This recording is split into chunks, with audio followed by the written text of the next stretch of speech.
Hello and welcome to Deep Blue Sea, the podcast. I'm your host, Jake Lowitt, and once again, still, my regular co-host Mark Hoffmeyer is not here. He is still on paternity leave, and in his absence, we are doing Deep Blue Sea adjacent films. Regularly, this podcast will be looking at the Deep Blue Sea franchise, one DVD chapter at a time.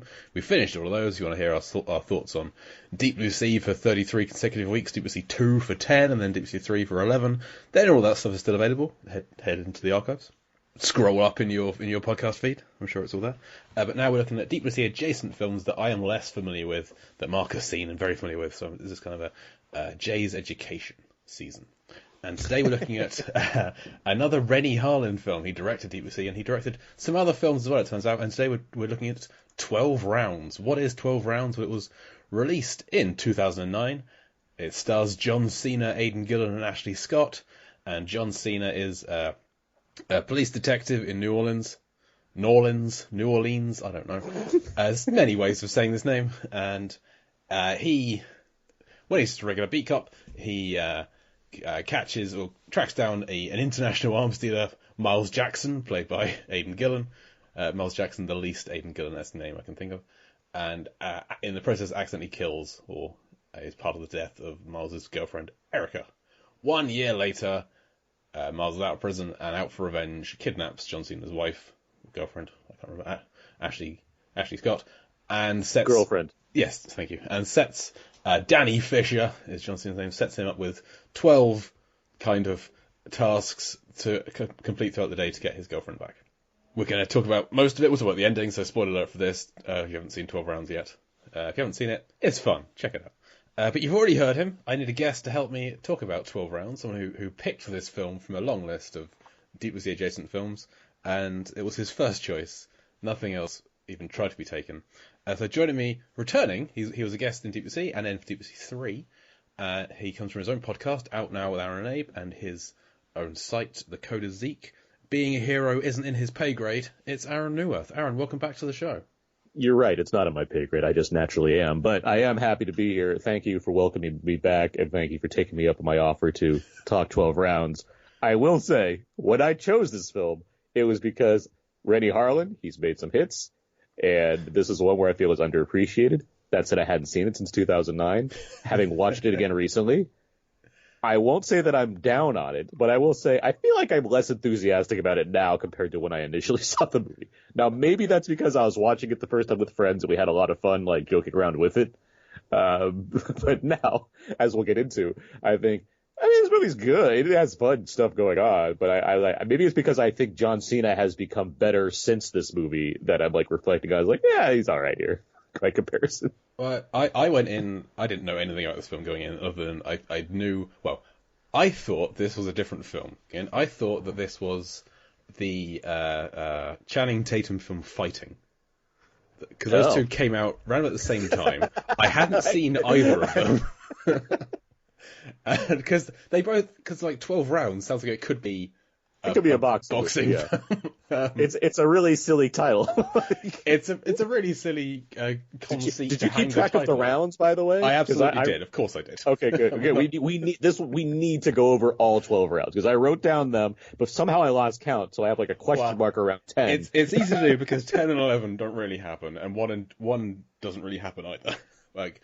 One happens before the game is started, and 10, 11... Yeah, well, that's where I started it. Like, I had that going, but that, like, I kept going, and I'm like, then I, like, mislabeled one of them, and I'm like, wait, how do we get to this? So we'll definitely go over each of these 12 rounds. Yes, so the listeners are clear. Yeah, so you're getting cocky, are you? Well, 10 and 11 are happening somewhere else, and you've already lost, is what happens there. So I thought this was a different film, and knew nothing about it going in. And also, John Cena... Wrestling in general, I think regular listeners, and certainly you, Aaron, know I'm not a sports person.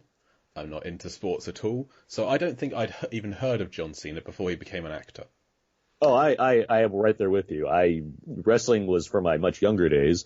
I have plenty of friends who still like wrestling now, and good on you. But yeah, I have not been an aficionado in the world of WWE and other wrestling federations for quite some time. So my initial hearing of John Cena was when he was in The Marine, and I was aware that he was a wrestler based off the movie telling me so when it was saying produced by WWE Entertainment. So I was like, okay, he's a wrestler.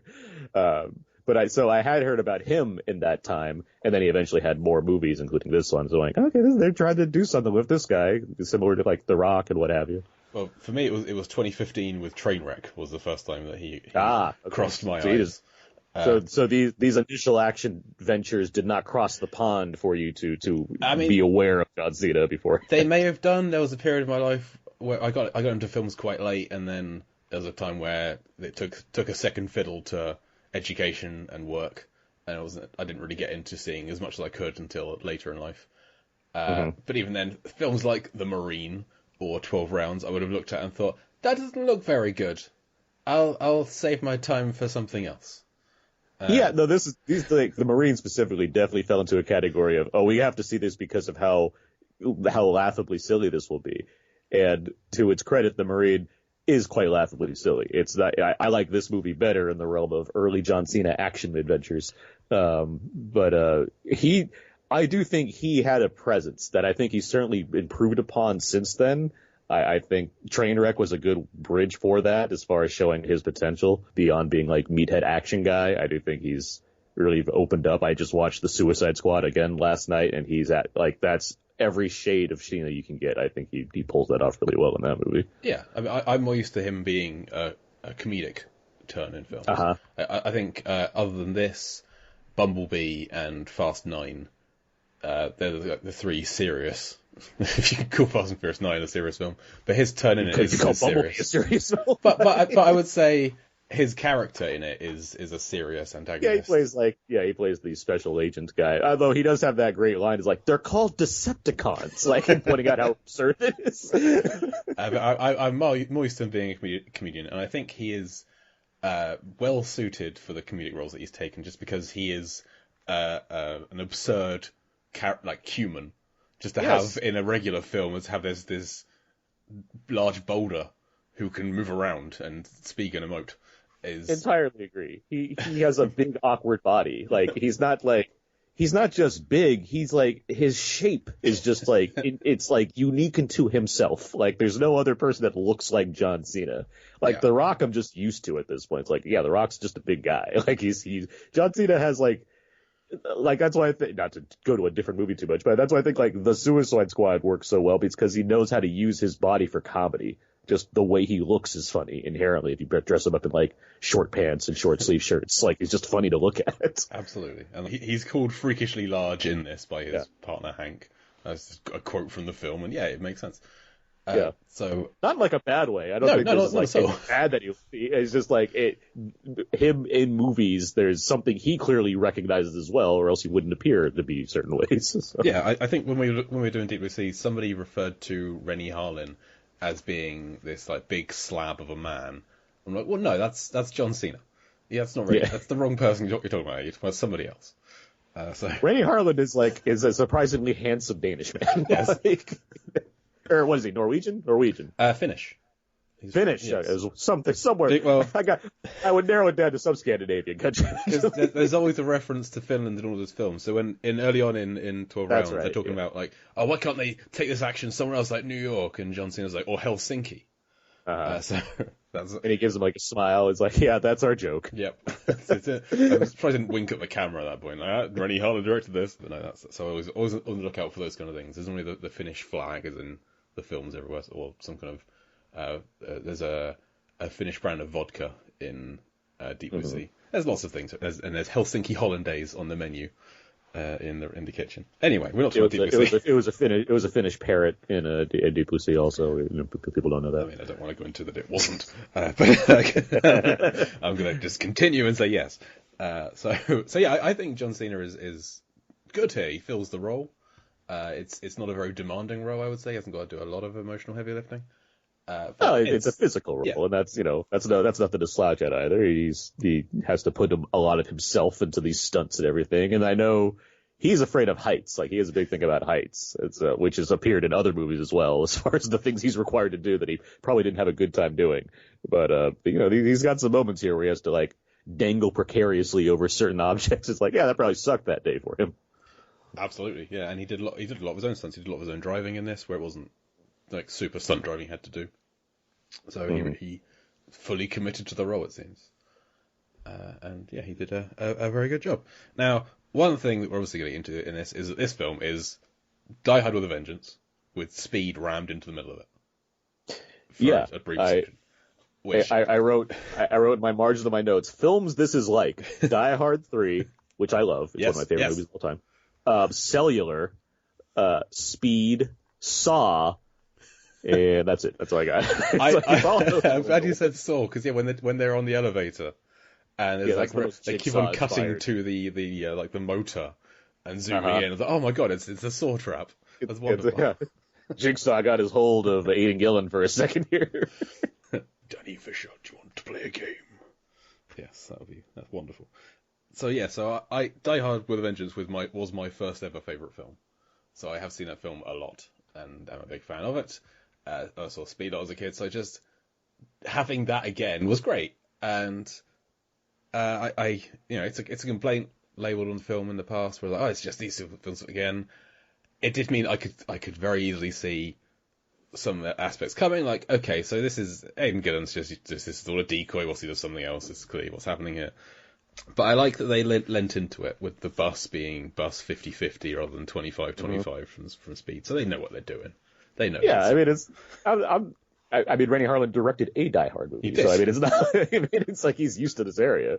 It's like I'm not against movies that are like other movies as long as it's a good movie that I'm watching. It's like, yeah, that's the whole Die Hard into this, Die Hard into that. Speed's Die Hard on a bus. I mean, with the premises can be done again, guys. Like, it's not a hard thing. I wanted them to lean into it more and have like Joe Pantoliano show up as the angry police chief from Bad Boys. And that's what this film was missing. I think was John Cena's boss being annoyed that he's trashing the city. I needed just more of that. Well, one of the core problems I have is that Steve Harris, who plays like the main FBI guy, George, he's terrible in this movie. Like I think he's really bad in this movie, and it kept throwing me off with his awkward energy around everybody. It could have used and I mean, this is for this kind of movie, it's not the most expensive version of what we can be getting, so we're getting bargain bin casting choices in some cases here. A little bit, yeah. Other than John Cena and Aidan Gillen, I didn't recognise anybody else on the cast. Ashley Scott's been in some stuff. But... Yeah, I know some, like Steve Harris. He's Wood Harris's brother. He's been in things. Ashley Scott, I also think is not very good, but I certainly know her from other things. Brian J. White, he's been in a number of TV things that I've seen and some other movies. He's fine. Like he's decent. He's kind of a thankless role as the Jeff Daniels. Yeah. Exactly, as the Jeff Daniels character. in every sense of that role, he does it all. Wait, he's in The Cabin in the Woods? Just scrolling through his cast list. I do not remember him in Cabin in the Woods. I'm guessing he works. I think he's one of the tech guys, I believe. Like one of the... Let's watch that film again. So yeah, that's actually... I brought this up to a friend at work who I know likes wrestlers and films. Oh, you like wrestlers and films? Have you seen 12 Rounds? Like, oh yeah, 12 Rounds is great. And it led into a Die Hard discussion. And I just have to tangent off into this one. This former friend of mine believes Die Hard 4 to be the best Die Hard film. And, I'm sorry. Yeah, that's why I said former. And when I said but I kind of had to stand up when other people in the office started to agree with him. Oh boy. Yeah. And I just said this isn't an opinion. This is a matter of fact that the only order it goes 1, 3, 2, 4, 5 that's just fact. It's not opinion. Accurate. This is why when I used to host the Lambcast, we would occasionally do Jurassic Park rankings because some people have different opinions on which order the Jurassic Park films we ranked in. We would never do a regular Die Hard ranking series because it wouldn't vary. It would be 1, 3, 2, 4, 5 every week. It would be boring. So there's some wiggle room in that 2-4 area, but I do think Willis is very good in 4. It's one of those it's that period of the 2000s where he's like, I guess I'll still try in movies.